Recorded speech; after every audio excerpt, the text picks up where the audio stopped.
Olá, pessoal. Meu nome é Juliana Feneriche Mauri Andrade. Eu sou biomédica de formação, atuo há 10 anos aí com pesquisa clínica. Hoje, atualmente, eu sou a coordenadora do Centro de Pesquisa Clínica do IBCC.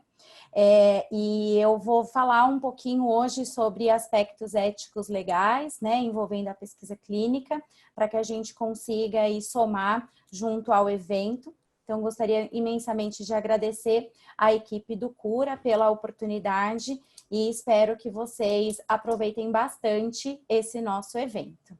Bom, então, quando a gente fala de pesquisa clínica, né, as primeiras ideias que a gente tem, os primeiros conceitos é o que é pesquisa clínica, né?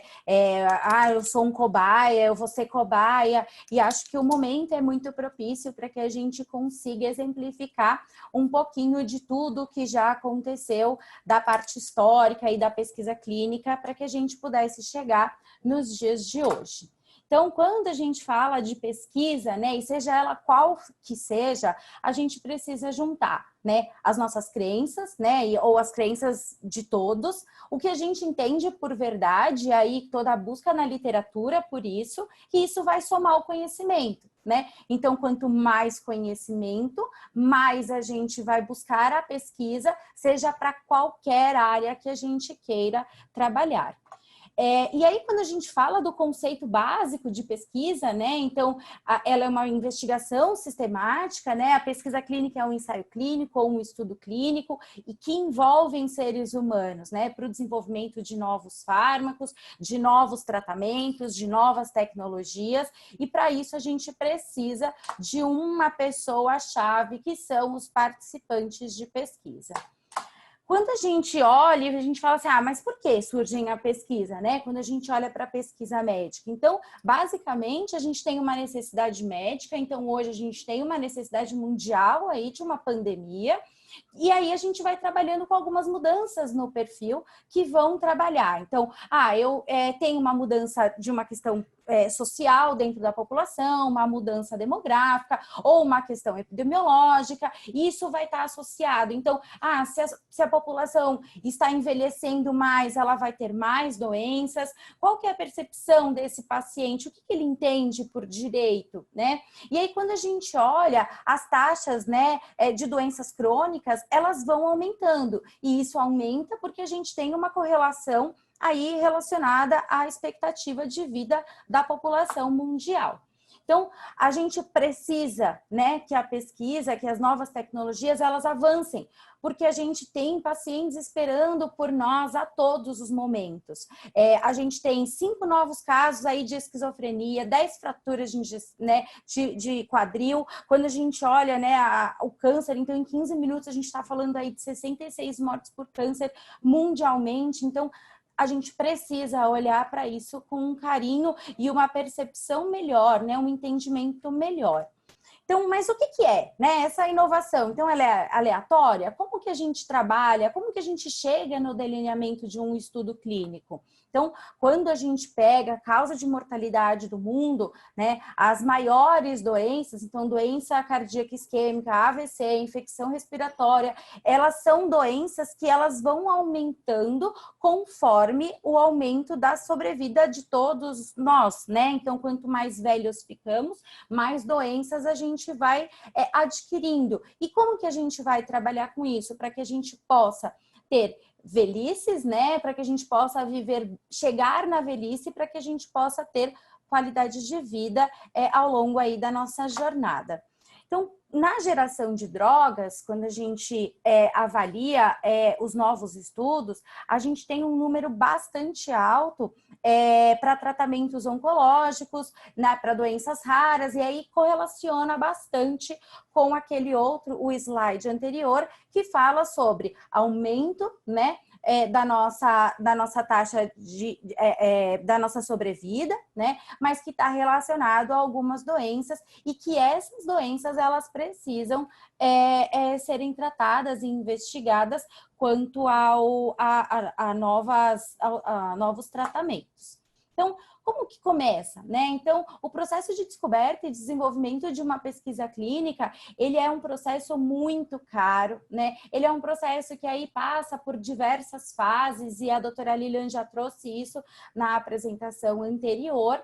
E aqui a gente, né, eu gostaria muito de deixar essa percepção para vocês, o quanto que a gente ainda está bastante distante do mundo, né? Mas a gente está crescendo. Isso é muito importante, mas ainda temos muito o que trabalhar dentro do Brasil, e acho que esse nosso encontro vem muito para que a gente tenha aí informações necessárias para discutir sobre isso.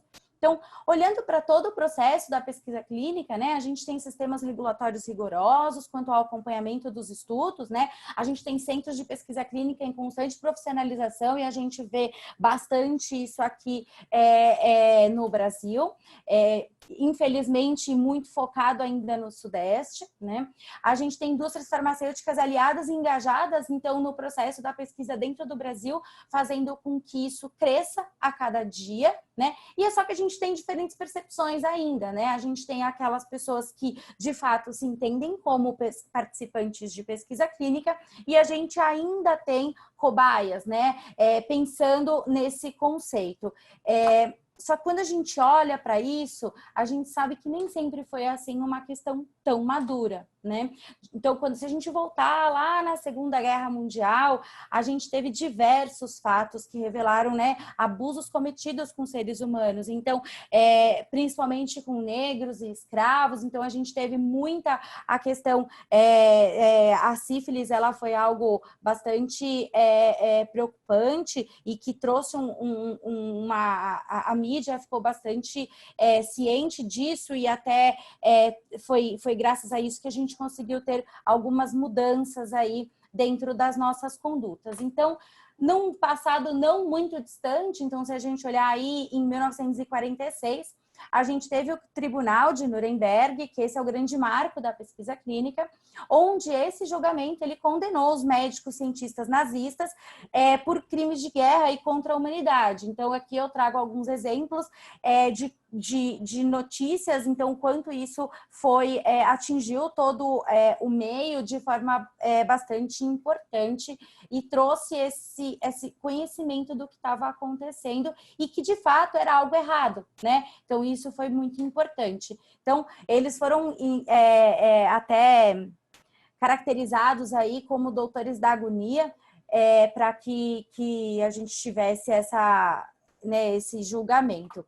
Então, o Código de Nuremberg, em 1947, pós o julgamento, ele traz, né? Então, que a visão do humano, né? Que é necessário que o consentimento aconteça, o paciente precisa saber o que vai acontecer, que o experimento ele deve buscar coisas saudáveis para a sociedade. Então, eu não posso fazer um estudo clínico sem que eu tenha uma evidência, né? Ou uma necessidade de uma melhoria desse processo, né? Então, o experimento, né? A pesquisa, ele não deve ser tratada de forma que eu trago mais dano do que benefício ao paciente.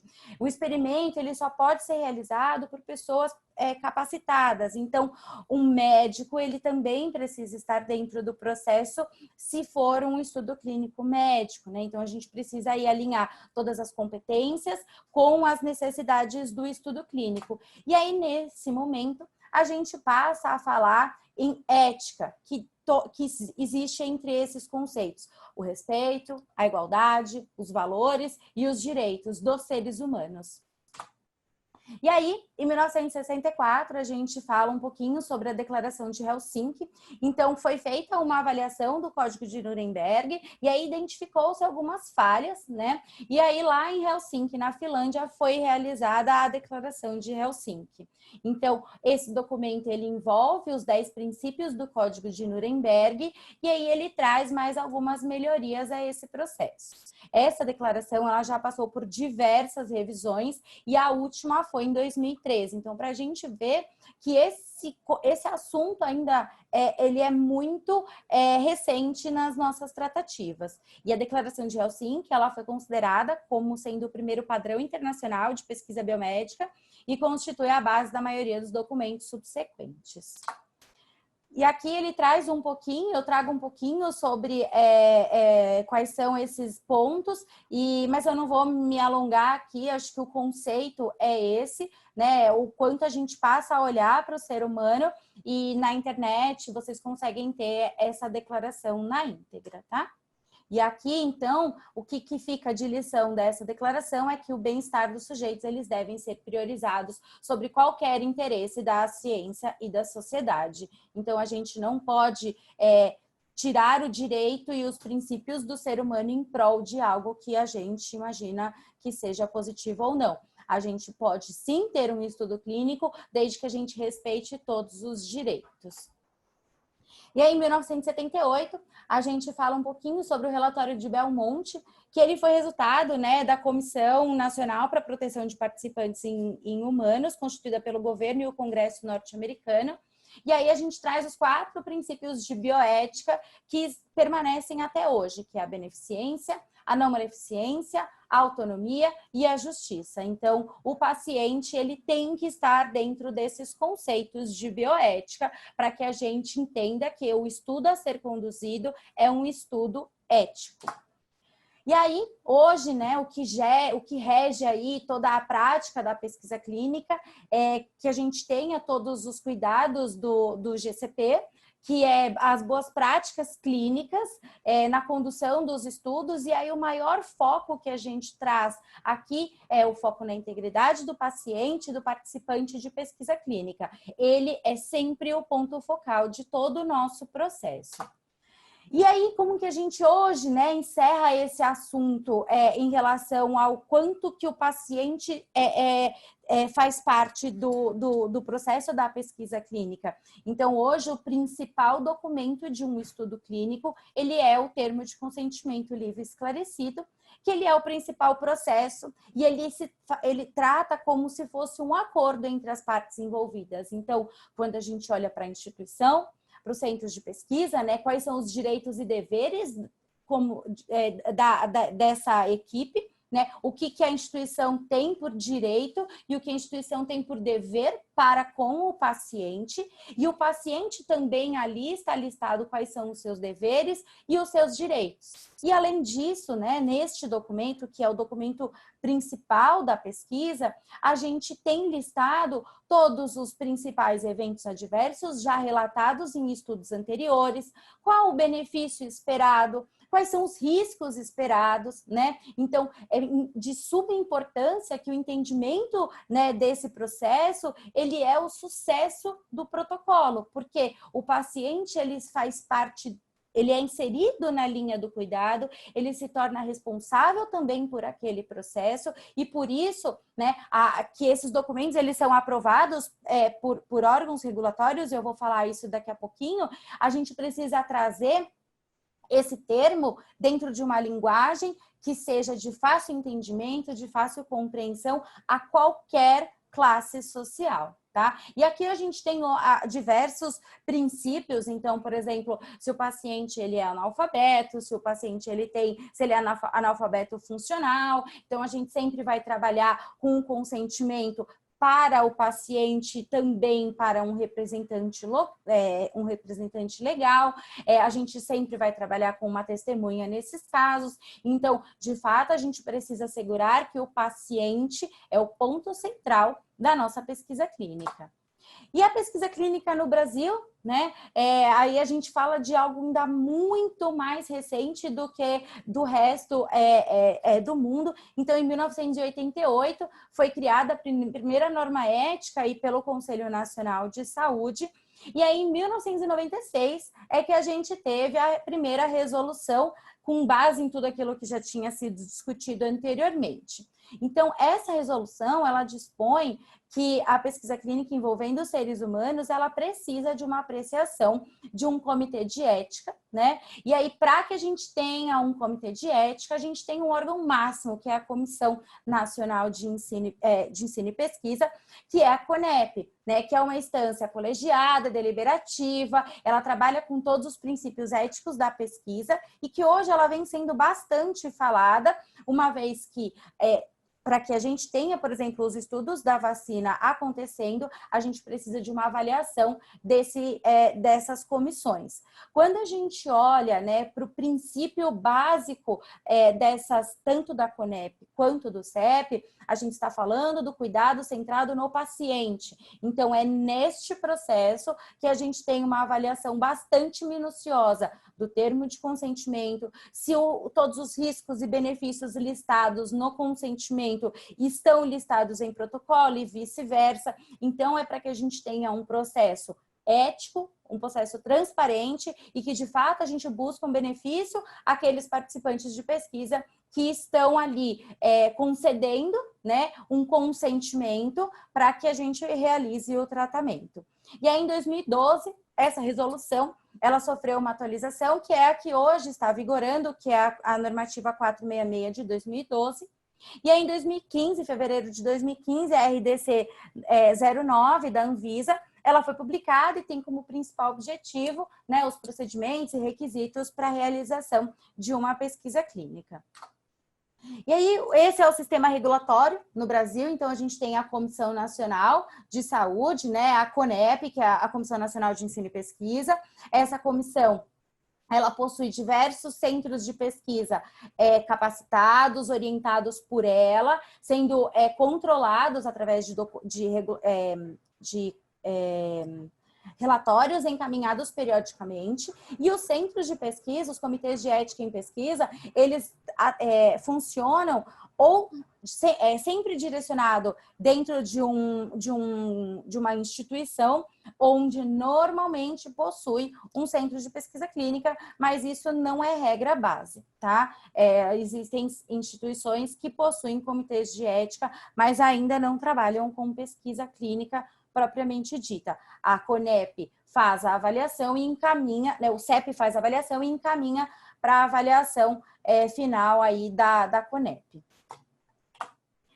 Então, a CONEP, ela implementa normas e diretrizes reguladoras envolvendo os seres humanos. Ela é uma comissão consultiva, deliberativa, normativa e educativa. Então, ela tem por premissa proteger o participante de pesquisa clínica.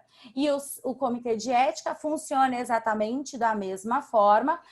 Ele é um colegiado independente, existente nas instituições, né, aqui que desenvolvem pesquisa clínica ou que tem alguma correlação com alguma universidade, por exemplo, e aqui todos os direitos dos participantes devem ser preservados. Aqui eu trago uma imagem para vocês, né? Então, quando a gente fala que o Sudeste ainda é o grande polo aí de pesquisa, a gente pode identificar através da quantidade de comitês de ética na região, né? 384, comparado com o Norte, por exemplo, 69, ou Centro-Oeste, 68. Então, a gente ainda tem aí um nicho bastante importante para que a gente consiga melhorar e fortalecer a pesquisa dentro do Brasil.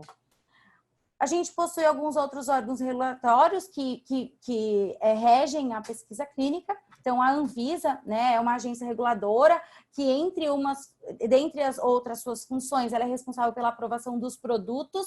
Então, qualquer estudo clínico deve estar registrado tanto na CONEP quanto na Anvisa, e a Anvisa faz inspeções em centros de pesquisa para poder intensificar, né, e poder certificar e validar essa pesquisa que lá atrás havia sido acordada, né, o processo ético. Então, elas fazem essas inspeções para garantia desse processo. A gente tem o FDA, que é a Agência Federal dos Estados Unidos, né, responsável pela proteção e a promoção, né, dos estudos clínicos. Ela também inspeciona centros de pesquisa clínica aqui no Brasil. Então, quando a gente fala de pesquisa clínica, por exemplo, patrocinada, onde esse estudo clínico ele já vem, né, um estudo que está acontecendo globalmente, a gente precisa olhar para isso e trazer a necessidade de que a pesquisa clínica ela não é só olhada de forma isolada. Então, não é só a Anvisa que olha para nós. A gente também tem o FDA e a gente tem o EMEA, né? Depende de onde é a base aí desse registro dessa pesquisa. Então, o EMEA é a Agência Europeia de Medicamentos, ela também segue o mesmo princípio do FDA, da Anvisa, inspeciona centros de pesquisa clínica, faz toda a compilação de dados para a gente poder ter a garantia e a certeza de que aquele medicamento que vai para uma farmácia ou que vai ser disponibilizado aos nossos pacientes, ele tenha ocorrido de forma ética e segura. Então, os processos regulatórios no Brasil, ainda a gente tem bastante, né, dados aí, tem bastante espaço para crescimento. Então, só no período de 2014 a 2016, o Brasil não participou de 110 estudos clínicos que chegaram até no Brasil. A gente tem um tempo de regulação bastante importante, e que a Conep, a Anvisa e todos os centros de pesquisa clínica, juntamente com as indústrias farmacêuticas, vem trabalhando de forma bastante acirrada, juntos e unidos, para que a gente possa melhorar todo esse processo. Perder estudo clínico, a gente deixa de tratar muitos pacientes que teriam a oportunidade via tratamento de pesquisa clínica, via protocolo.